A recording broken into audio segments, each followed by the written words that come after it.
घर बैठे अपना मनपसंद खाना मंगवाइए, फोन लगाइए, खाना मंगवाइए।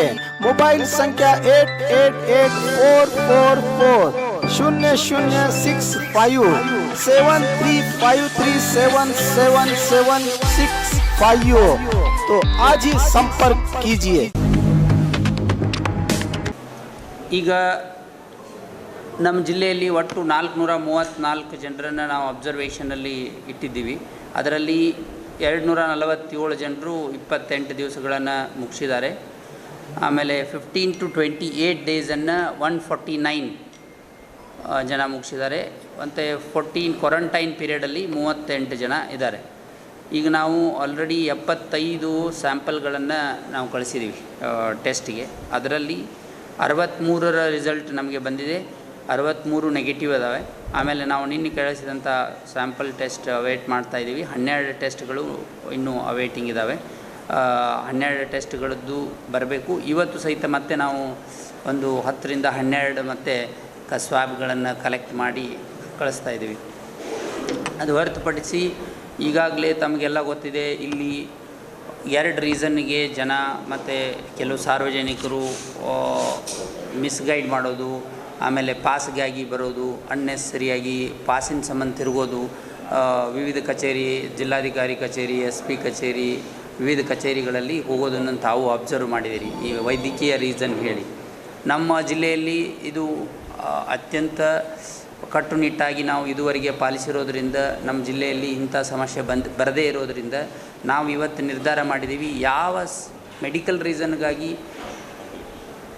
ಇಲ್ಲಿ ಬರುವಂಥವರು ನಮ್ಮ ಪಾಸ್ಗಾಗಿ ಅಥವಾ ನಮಗೆ ಪರ್ಮಿಷನ್ ಅಂತ ಬರುವವರು ಒಂದು ನಮ್ಮಲ್ಲಿ ಅವೈಲೇಬಲ್ ಇರಬಾರ್ದು, ಆ ಮೆಡಿಕಲ್ ಫೆಸಿಲಿಟಿ ಅವೈಲೇಬಲ್ ಇರಬಾರ್ದು, ಇಲ್ಲ ಅಂಥೇಳಿ ಆ ಡಾಕ್ಟರ್ ಸರ್ಟಿಫೈ ಮಾಡಬೇಕು ನಮ್ಮ ಜಿಲ್ಲೆಯಲ್ಲಿ ಇಂಥ ಫೆಸಿಲಿಟಿ ಅವೈಲೇಬಲ್ ಇಲ್ಲ ಅಂಥೇಳಿ. ಆಮೇಲೆ ನಾವು ಫಸ್ಟ್ ಪ್ರಿಫರೆನ್ಸ್ ಏನು ಕೊಡ್ತೀವಿ ಅಂದರೆ, ಹೋಗುವಂಥ ವ್ಯಕ್ತಿಗೆ ತಿರುಗಿ ಬರಬಾರ್ದು. ಹೋದ್ಮೇಲೆ 14 ಡೇಸ್ ನಮ್ಮ ಹತ್ರ ಬರಬಾರ್ದು ಅವರು ತಿರುಗಿ. ಫಸ್ಟ್ ಪ್ರಿಫರೆನ್ಸ್ ಅವನು ಬರಲೇಬೇಕು ಅಂದರೆ ಅವನಿಗೆ ಹೋಮ್ ಕ್ವಾರಂಟೈನ್ ಮಾಡ್ತೀವಿ. ಆ ಬರುವಂಥ ವ್ಯಕ್ತಿನೂ ಸಹಿತ ಹೋಮ್ ಕ್ವಾರಂಟೈನ್ ಮಾಡ್ತೀವಿ. ಅವ್ರದ್ದೆಲ್ಲ ಇಡೀ ಫ್ಯಾಮಿಲಿಯನ್ನು ಲಿಸ್ಟ್ ತೊಗೊಂಡು ಅವ್ರು ಹೋಗುವಾಗ ನಾವು ಕ್ವಾರಂಟೈನ್ ಏನು ಮಾಡೋದಿಲ್ಲ, ಬಂದ ತಕ್ಷಣ ಅವ್ರ whole family will be home quarantine. ಇದು ನಂಬರ್ 1. ಇನ್ನೊಂದು ತಮಗೆಲ್ಲ ಗೊತ್ತಿದೆ, ಪಕ್ಕದ ಜಿಲ್ಲೆ ಬಾಗಲಕೋಟ್, ಬೆಳಗಾಂ ಮತ್ತು ಗುಲ್ಬರ್ಗ ಇರ್ಬೋದು, ಕಲಬುರಗಿ ಇರ್ಬೋದು, ಅಥವಾ ಬೇರೆ ಜಿಲ್ಲೆಗಳಲ್ಲಿ ಸರ್ಕಾರಿ ನೌಕರರು, ಖಾಸಗಿ ನೌಕರರು ಕೆಲಸ ಮಾಡ್ತಾಯಿದ್ದಾರೆ. ಅವರು ಕೆಲವರು ಹೋಗಿ ಬಂದು ಮಾಡೋದು, ಈ ಪಾಸ್ ತೋರಿಸೋದು, ಪಾಸ್ ತೋರಿಸಿ ಬಾಗಲಕೋಟೆಗೆ ಹೋಗೋದು, ಬೆಳಗಾಂಗೆ ಹೋಗೋದು, ಗುಲ್ಬರ್ಗಕ್ಕೆ ಹೋಗೋದು, ಈ ರೀತಿ ಮಾಡೋದನ್ನು ನಾವು ಅಬ್ಸರ್ವ್ ಮಾಡಿದ್ದೀವಿ. ಅವರಿಗೆ ನಾವು ಯಾವುದೇ ಕಾರಣಕ್ಕೆ ಅದು ಅಲೌ ಮಾಡೋದಿಲ್ಲ. Either they should take leave, ಅಥವಾ ನಾವೇ ಲೀವ್ ಕೊಡ್ತೀವಿ. ಅವರು ಇಲ್ಲೇ ಇರ್ಬೋದು ಅಥವಾ ಅಲ್ಲೇ ಇರ್ಬೋದು. ಈ ಹೋಗಿ ಬಂದು ನಾವು ಕೆಲಸ ಮಾಡ್ತೀವಿ ಅನ್ನೋ ಇದಕ್ಕೆ ನಾವು ಅಂಥವರಿಗೆ ಯಾವುದೇ ಕಾರಣಕ್ಕೆ ಅಲೌ ಮಾಡೋದಿಲ್ಲ. ಇವತ್ತಿಂದ ಸಂಪೂರ್ಣವಾಗಿ ನಾವು ಅದನ್ನು ಸ್ಟಾಪ್ ಮಾಡಿದ್ದೀವಿ.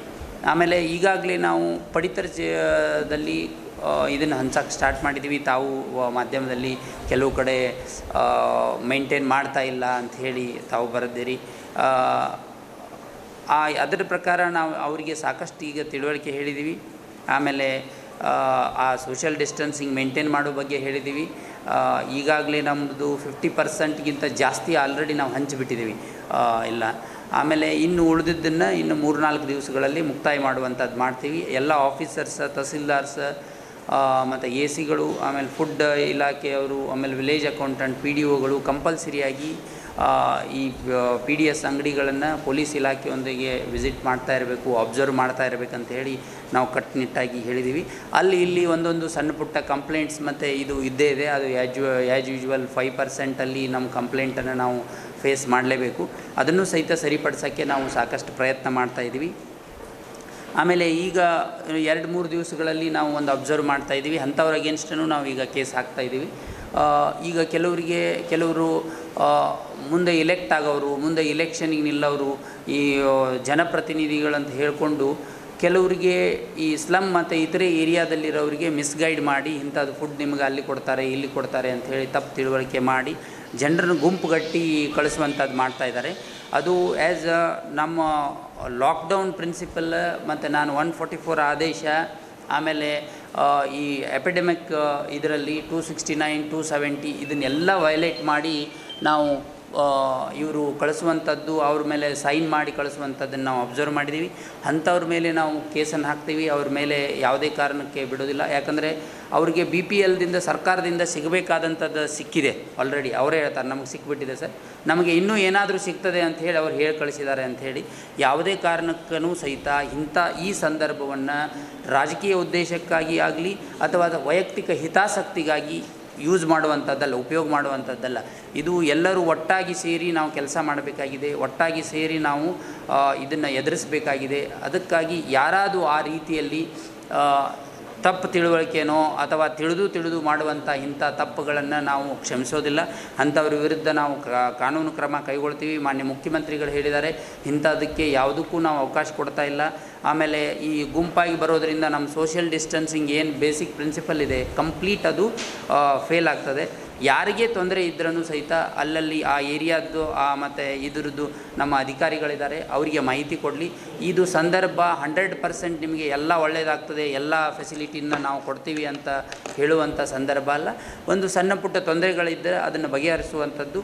ಈಗ ನಾವು PDS ಕೊಡುವಂಥದ್ದನ್ನು ಕೊಟ್ಟಿದ್ದೀವಿ. ಅದರ ಆದಮೇಲೂ ಉಳಿದ್ರೆ ಏನು ಮಾಡಬೇಕಂತ ಹೇಳಿ ಈಗಾಗಲೇ ಸರ್ಕಾರ ಮಟ್ಟದಲ್ಲಿನ ಚಿಂತನೆ ಇದೆ, ನಮ್ಮ ಜಿಲ್ಲಾ ಮಟ್ಟದಲ್ಲಿನ ಚಿಂತನೆ ಇದೆ. ಅಂಥವ್ರಿಗೆ ನಾವು ಯಾರಿಗೂ ಹಾಗೆ ಉಳಿಯೋಕ್ಕೆ ಬಿಡೋದಿಲ್ಲ ಅಂತ ಈ ಸಂದರ್ಭದಲ್ಲಿ ನಾನು ಹೇಳೋಕ್ಕೆ ಇಷ್ಟಪಡ್ತೀನಿ. ನಿನ್ನೆ ಅಷ್ಟೇ ಈ ನಮ್ಮ ಫುಡ್ ಡಿಪಾರ್ಟ್ಮೆಂಟ್, ಆಹಾರ ಇಲಾಖೆಯವರು ಈ ದಿನಸಿ ಅಂಗಡಿಗಳಲ್ಲಿ ಹೆಚ್ಚಿನ ರೇಟಲ್ಲಿ ಮಾರುವಂಥವ್ರದ್ದು ಮೇಲೆ ರೇಡ್ ಮಾಡಿ ಅದನ್ನು ಆಲ್ರೆಡಿ ಸೀಸ್ ಮಾಡಿದ್ದಾರೆ. ಆ ಅಂಗಡಿಯನ್ನು ಸೀಸ್ ಮಾಡ್ತೀವಿ. ಎಲ್ಲ ದಿನಸಿ ಮಾರಾಟಗಾರರಿಗೆ ಅಥವಾ ಇತರೆ ಮಾರಾಟಗಾರರಿಗೆ ಯಾರು ಈ MRP ಮತ್ತು ಇದನ್ನ ರೇಟು ಬಿಟ್ಟು ಹೆಚ್ಚು ಹಚ್ಚಿ ಅಥವಾ ಸಾರ್ವಜನಿಕರ ಸುಲಿಗೆ ಮಾಡೋಕ್ಕೆ ಹೋಗ್ತಾರೆ, ಸಾರ್ವಜನಿಕರ ಹಣವನ್ನು ಲೂಟಿ ಮಾಡೋಕ್ಕೆ ಹೋಗ್ತಾರೆ, ಅಂಥವ್ರ ವಿರುದ್ಧ ನಾವು ನಿರ್ದಾಕ್ಷಿಣ್ಯವಾಗಿ ಕ್ರಮ ಕೈಗೊಳ್ತೀವಿ.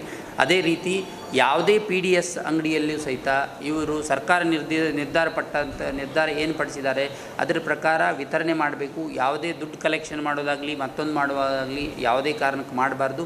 ಅಂಥವ್ರದ್ದು ನಮಗೆ ಕಂಪ್ಲೇಂಟ್ ಬಂದು ವಿತ್ ರೆಕಾರ್ಡ್ ಬಂದರೆ ಅಂಥವ್ರ ಲೈಸೆನ್ಸನ್ನು, ಅವರ ಅಂಗಡಿಯ ಒಂದು ಲೈಸೆನ್ಸನ್ನು ರದ್ದು ಮಾಡುವಂಥ ಕ್ರಮವನ್ನು ನಾವು ಕೈಗೊಳ್ತೀವಿ. ನಿನ್ನೆ ಅದೇ ಒಂದೇ ಅಂಗಡಿ ಮಾಡಿದ್ದಾರೆ.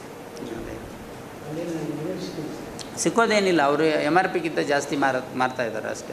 ಅವರು ನಮ್ಮ ಇದರದ್ದಲ್ಲ, ಅವರು ಪ್ರೈವೇಟ್ ಅಂಗಡಿ MRPಗಿಂತ ಜಾಸ್ತಿ ಮಾರ್ತಾಯಿದ್ದಾರೆ. ಇಲ್ಲ, ಈಗ ಆ್ಯಕ್ಚುಲಿ ನಾವು ಈ ಸಂದರ್ಭದಲ್ಲಿ ಲಾಕ್ಡೌನ್ ಮುಕ್ತಾಯ ಆದರೆ ನಾವು ಏನು ಮಾಡಬೇಕು ಅಂತ ಹೇಳಿ ನಮಗೆ ಇನ್ನೂ ಕಾಲಾವಕಾಶ ಇದೆ. ಸರ್ಕಾರ ನಮಗೆ ನಾಳೆ ಒಳಗೆ ನಿರ್ದೇಶನ ಕೊಡುತ್ತದೆ ಯಾವ ರೀತಿಯಲ್ಲಿ ಮಾಡಬೇಕು, ನಾವು ಮುಂದುವರಿಬೇಕು ಅನ್ನೋದ್ರ ಬಗ್ಗೆ.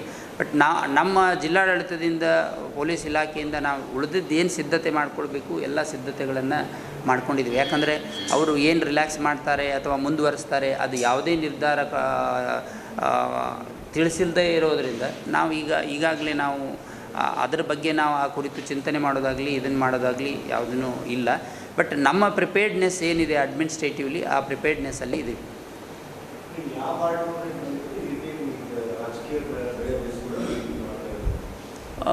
ರಾಜಕೀಯ ಬೇಳೆ ಬೇಯಿಸ್ಕೊಳ್ಳೋದಲ್ಲ, ನಾನು ಹೇಳೋದು ಯಾವುದೇ ವ್ಯಕ್ತಿ ಯಾವುದೇ ಕಾರಣಕ್ಕಾಗಿಯೂ ಮಾಡಿದರೆ ಅದು ತಪ್ಪು ಈ ಸಂದರ್ಭದಲ್ಲಿ ಅಂತ. ಹೆಸರು ನಾವು ಕಂಪ್ಲೇಂಟ್ ಲಾಂಚ್ ಆದಮೇಲೆ ಹೇಳ್ತೀವಿ. ವಾರ್ಡ್ ನಂಬರ್ 8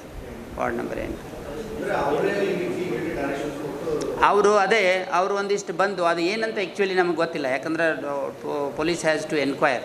ಅವರು ಬರೆದು ಕೊಟ್ಟು ಕಳಿಸಿದ್ದಾರೆ ಅವರಿಗೆ, ನೀವು ಜಿಲ್ಲಾಧಿಕಾರಿ ಕಚೇರಿಗೆ ಹೋಗ್ರಿ ಅಂತ ಹೇಳಿ. ಅಂಥದ್ದನ್ನು ಈ ಸಂದರ್ಭದಲ್ಲಿ ಮಾಡುವಂಥದ್ದಲ್ಲ, ಇದು ರೆಗ್ಯುಲರ್ ಟೈಮ್ ಅಲ್ಲ. ನಾವು ಹೇಳ್ತಾ ಇದ್ದೀವಿ ಇಷ್ಟು ಸಲ ಒಟ್ಟಿಗೆ ಸೇರಬಾರ್ದು, ಲಾಕ್ಡೌನ್ ಟೈಮಲ್ಲಿ ಹೊರಗಡೆ ಬರಬಾರ್ದು ಅಂತೆಲ್ಲ ಹೇಳ್ತಾ ಇದ್ದೀವಿ. ಆದರೂ ಅವರು ಈ ರೀತಿ ಬಂದು ಇಲ್ಲಿ ನಮಗೆ ಒಂದು ಇಲ್ಲ ಅದು ಸಿಗ್ತದೆ ಇದು ಸಿಗ್ತದೆ ಫುಡ್ ಸಿಗ್ತದೆ ಅಂತ ಹೇಳುವಂಥದ್ದು ತಪ್ಪು. ಈಗ ನಿಮಗೇನಾದರೂ ಸರ್ಕಾರ ಮಾಹಿತಿ ಕೇಳಿದ್ರೆ ಅಂದರೆ ಲಾಕ್ಡೌನ್ ನಿಮ್ಮಲ್ಲಿ ಮುಂದುವರಿಸಬೇಕಾ ಅಥವಾ ಬೇಡವಾ ಅಂತ? ನಮ್ಮಲ್ಲಿ ಇದು ಕೂಡ ಒಂದು ಪ್ರಕರಣ ಇವತ್ತು